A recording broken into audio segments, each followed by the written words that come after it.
اور پھر انہوں نے کیمرے کو دیکھ کے ہاتھ ہلایا اور اسمبلی سے روانہ ہو گئے، جس کے کچھ ہی دیر کے بعد قومی اسمبلی کے غیر معینہ مدت تک کے ملتوی ہونے کا باضابطہ نوٹیفیکیشن بھی جاری کیا گیا ہے۔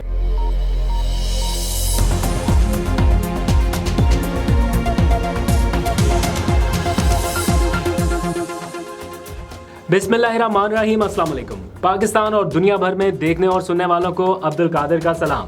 اس وقت کی تازہ ترین اور بریکنگ نیوز جس نے تمام ٹی وی چینلز کی سکرینز کو سرخ کر رکھا ہوگا وہ ہے شہباز راج کا ختم ہونا۔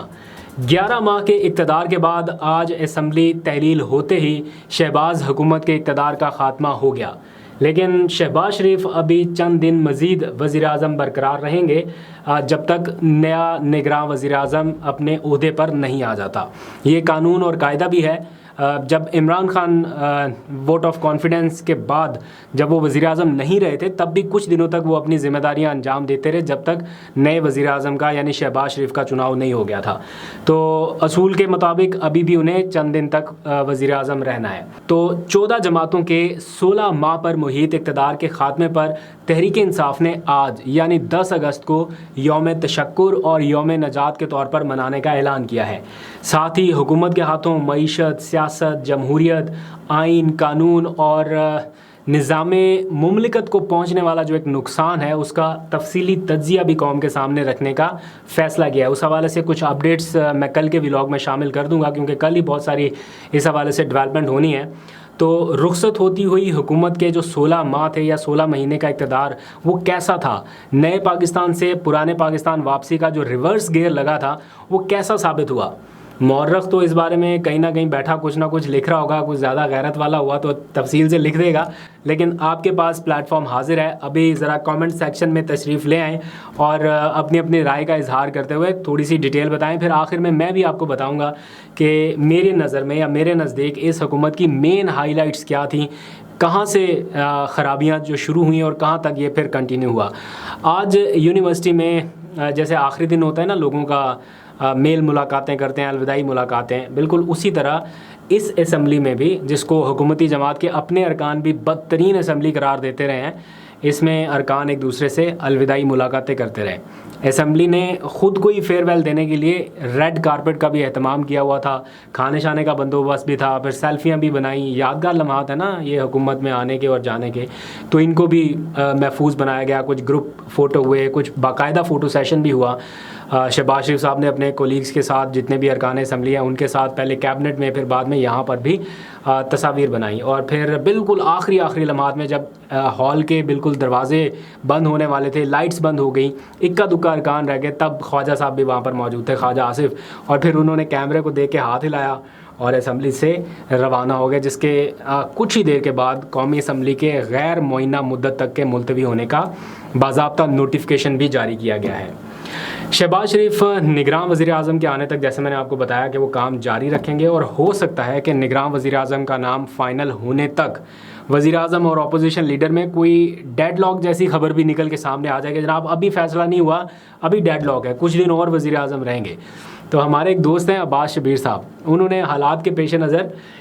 منظر کشی کی ہے کچھ اپنے الفاظ میں، اور انہوں نے لکھا ہے کہ خبریں آ رہی ہیں کہ راجہ ریاض صاحب نگراں وزیر اعظم کے معاملے پر ڈٹ گئے ہیں، ان کو منانے کی ہر ممکن کوشش ناکام نظر آ رہی ہے۔ تاریخ گواہ ہے کہ راجہ ریاض صاحب جب ڈٹ جائیں تو دنیا کی کوئی طاقت ان کو نہیں روک سکتی۔ راجہ ریاض صاحب اصول پسند آدمی ہیں اور یہ بتایا جا رہا ہے کہ وہ اصولوں پر سمجھوتا نہیں کریں گے۔ خیر یہ تو تھا ہلکا پھلکا مذاق، لیکن حقیقت سب کو معلوم ہے کہ نگراں وزیر اعظم کا نام راجہ صاحب نے طے نہیں کرنا، یہ بند کمروں کے فیصلے ہیں اور وقت آنے پر ان کا اعلان ہو جائے گا۔ اس وقت جو اصل سوال ہے وہ یہ ہے کہ حکومت کے جانے اور نگراں سیٹ اپ کے آنے سے کیا حالات میں کوئی فرق پڑے گا؟ کیا یہ جو اس وقت ایک خوف و ہراس جیسی کیفیت تھی یا ہے ابھی بھی، کیا یہ تھوڑی بہتر ہو سکے گی، اس میں کوئی کمی آئے گی؟ تو اس بات کا امکان تو ہے کیونکہ اس کا اظہار خود عمران خان صاحب نے گرفتاری سے قبل کیا تھا، اور انہوں نے کہا تھا کہ نگراں سیٹ اپ آنے پر حالات کچھ بہتر ہو سکتے ہیں اور عین ممکن ہے کہ کوئی ڈائلاگ یا کوئی بات چیت بھی شروع ہو۔ لیکن اس کو بھی میں فوری طور پر سمجھنے سے اس لیے بھی قاصر ہوں کہ عین ان لمحات میں جب حکومتی ارکان اسمبلی میں الوداعی میل ملاقاتوں میں شریک ہیں، ایک دوسرے کو گلے مل رہے ہیں، ملاقاتیں کر رہے ہیں، عین انہی لمحات میں جو پی ٹی آئی کے سابق ارکان تھے، یعنی پی ٹی آئی کے خاتون رکن اسمبلی ہیں، انہوں نے استعفے دے دیے، نکل گئے اسمبلیوں سے ان حالات کے پیش نظر، ورنہ ہو سکتا ہے ابھی بھی وہ اسمبلی میں موجود ہوتی۔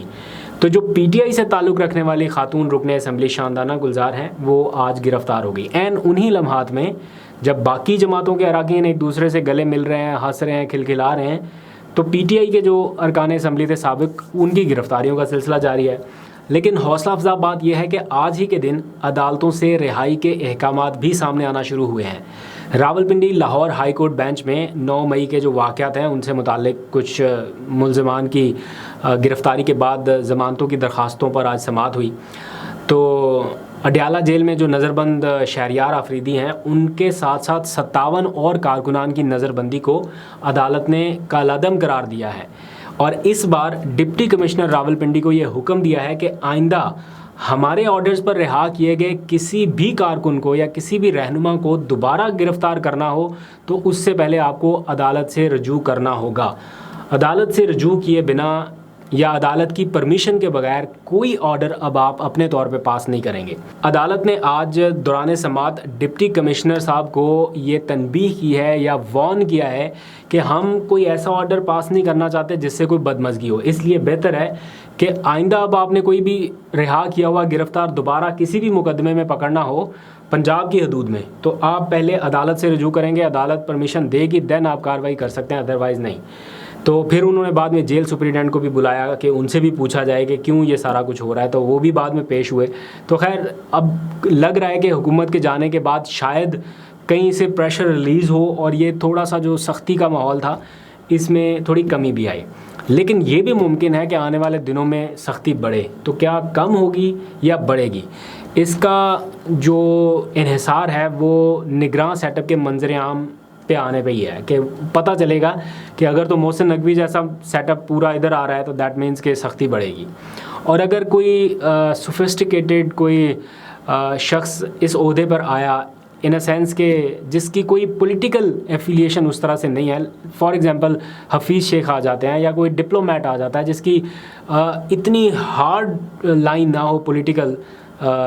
سینیریو میں، تو وہ شاید تھوڑا ہاتھ ہلکا رکھے گا۔ تو جو اوور آل تجزیہ کار ہیں وہ یہ بتا رہے ہیں کہ موجودہ حکومت کا جو 16 مہینے کا اقتدار تھا، یہ بنیادی طور پر معاشی حالات کے حوالے سے دیکھا جائے یا انسانی حقوق کی خلاف ورزیوں کے حوالے سے دیکھا جائے، پلس جو سب سے امپورٹنٹ آئین کے اوپر عمل درآمد نہیں ہوا، قانون کے اوپر اس طرح سے عمل درآمد نہیں ہوا، ایسا لگا کہ ون سائیڈڈ کیسٹ چل رہی ہے، ایک سائڈ پہ قانون پہ بہت تیزی سے عمل درآمد ہو رہا ہے، ایک طرف بالکل ہی نہیں ہو رہا، ایک طرف سپریم کورٹ کا حکم نہیں مانا جا رہا، دوسری طرف ایک لوور کورٹ کے حکم کے اوپر بھی گرینڈ آپریشن لانچ کر دیا جاتا ہے۔ تو یہ سارا کچھ بھی دیکھنے میں آیا ہے، اور ساتھ ہی ساتھ مہنگائی، اس کو پی ڈی ایم کے ووٹ بینک میں ایک ممکنہ کمی کی بڑی وجہ بتایا جا رہا ہے کہ یہ ہانٹ کرے گا پی ڈی ایم کے لوگوں کو آئندہ الیکشن کے دوران، کہ جو مہنگائی اور یہ جو پکڑن پکڑائی اور گرفتاریاں، چھاپے، مقدمات، کریک ڈاؤن، اس نے جو ماحول پیدا کیا غالباً اس نے، بلکہ یقینی طور پہ اس نے ماحول میں جو پولیٹیکل ایرینا ہے اس میں بہت حد تک تلخیاں بڑھائی ہیں۔ تو اس سے نقصان ہوا ہے پی ڈی ایم کو اور فائدہ ہوا ہے اوبویسلی پی ٹی آئی کو۔ تو آگے انتخابات کا منظرنامہ کیا ہے، کیسے معاملات آگے بڑھنے ہیں، اس حوالے سے جو یہاں کی فضا ہے وفاقی دارالحکومت اسلام آباد کی، اس میں مجھے لگ رہا ہے کہ خود پی ایم ایل این کو یا خود پیپلز پارٹی کو بھی ابھی ٹھیک سے آئیڈیا نہیں ہے کہ الیکشن کا ماحول کیسا ہوگا، کب ہوں گے، کیا ابھی بھی بے یقینی کسی کیفیت برقرار ہے، سوائے ان کے چند بڑوں کو کچھ پتہ ہو تو پتہ ہو، نچلے لیول پر کوئی چیز کلیئر نہیں ہے، نہ میڈیا کو کچھ پتہ ہے ابھی کہ کیا لائن لینی ہے، کہاں پر آگے جانا ہے، کیونکہ کسی بھی وقت ہتھوڑا کہیں سے بھی گر سکتا ہے، تو اس لیے بہت احتیاط کے ساتھ اور بچ بچا کے چلنے کا وقت ہے۔ ابھی تک کے لیے اتنا ہی، فردر آپ کو کل اپڈیٹ کروں گا، اپنا بہت سا خیال رکھیے، اللہ حافظ۔